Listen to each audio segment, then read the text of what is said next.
So hey guys, in this video we are going to design what a boost converter. That base question we are going to do. So what is given? Let us see. Design a boost converter. Okay, so it's basically the step up one. So basically the output voltage will be greater than the input voltage. So it is given over here. We'll have output of what?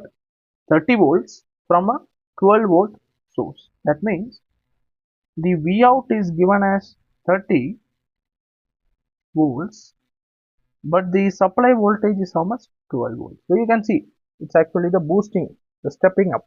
Okay, design for the continuous inductor current that you have to consider, and an output voltage ripple of less than 1%. That is fine.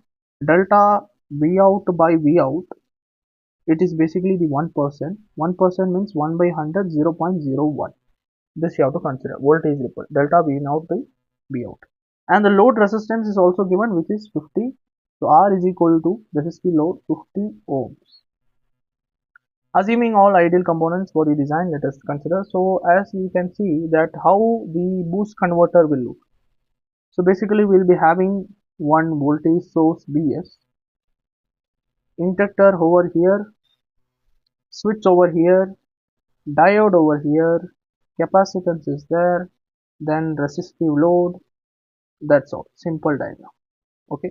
So switch is over here. Inductor is there. Through that I'll send what? IL. Inductor, capacitance, diode is there. IC will be flowing. IOUT will be flowing. Okay. Here V out will be there. Okay. That's how. That's the simple diagram for boost converter. So designing the same thing. First part of the question.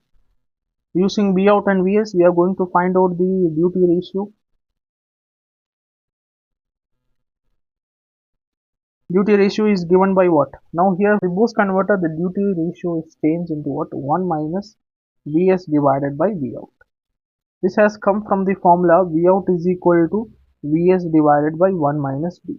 Okay, the relation between output and input in terms of what duty ratio. So from this only I have come across this formula, that is D is equal to 1 minus Vs by V out. Okay, so D is equal to 1 minus 12 divided by 30.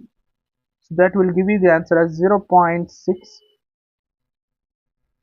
So D becomes what? 0.6.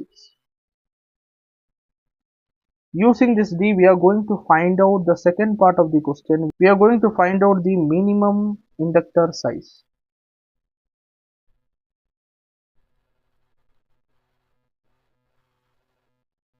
The inductance value, the minimum inductance value. So using that only we are going to assume the inductance value, which should be greater than the minimum inductance value.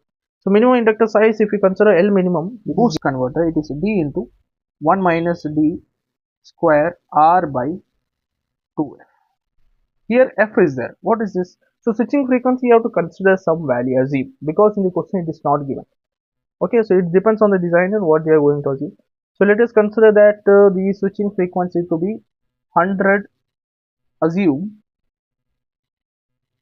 switching frequency to be 100 kilohertz. Okay, so D is already there, 0.6 into 1 minus 0.6 square into R value, we know it is 50 ohms, divided by 2 into frequency is 100 kilohertz, so 100 into 10 to the power 3, kilo means 3, 10 to the power 3.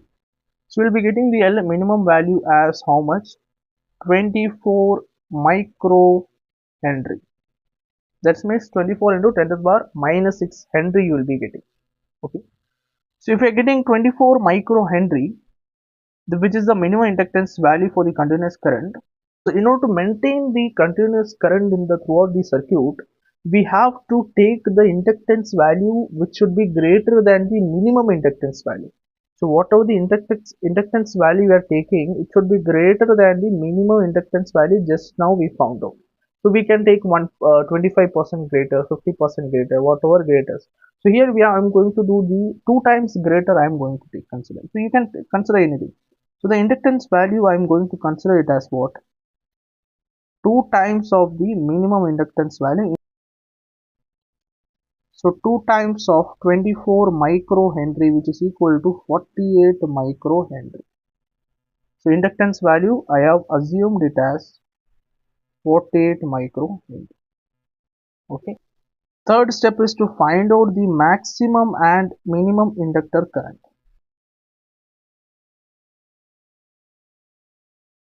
So what is the formula for IL max?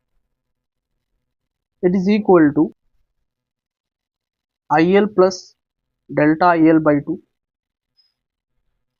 That means IL is basically the average inductor current, delta IL is nothing but the change in current. Okay, so IL by 2. So directly we are having the formula, we have Vs divided by 1 minus dV whole square into R plus Vs dt divided by 2.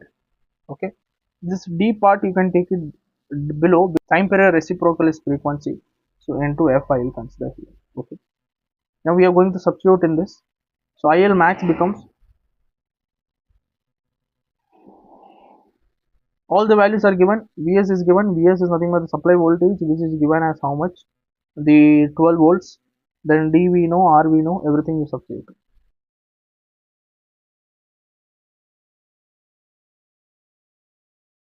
So here remember the inductance value we have to consider what? The 48 microhenry. Okay. So the IL max you will be getting it as the maximum inductor current equal to 2.25 amperes. Now we have to find out the IL minimum also, minimum inductance current.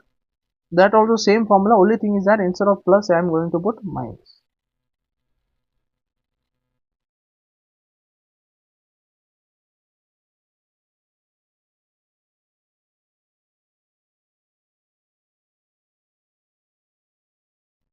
So IL minimum we are getting it as 0.75 ampere.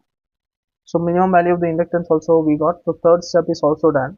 So first step we are going to find out the capacitance value which is required, which is nothing but the minimum capacitance value which is required to limit the output voltage to what the 1% output voltage ripple. So it is given 1%, right? That's what we are going to calculate. So here capacitance directly we are having the formula C is equal to D divided by R into F into delta V out by V out.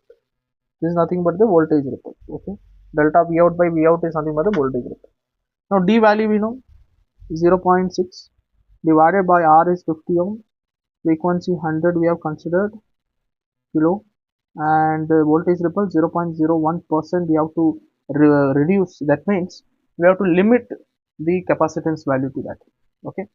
So actually this is nothing but the minimum capacitance value to limit the voltage ripple to 1%. So whatever the capacitance value you are getting, so we are getting here it as 12 microfarad. This is the capacitance value we are getting.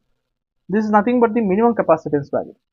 So it should be considered as greater than or equal to 12 microfarad in order to limit the output voltage ripple to 1%.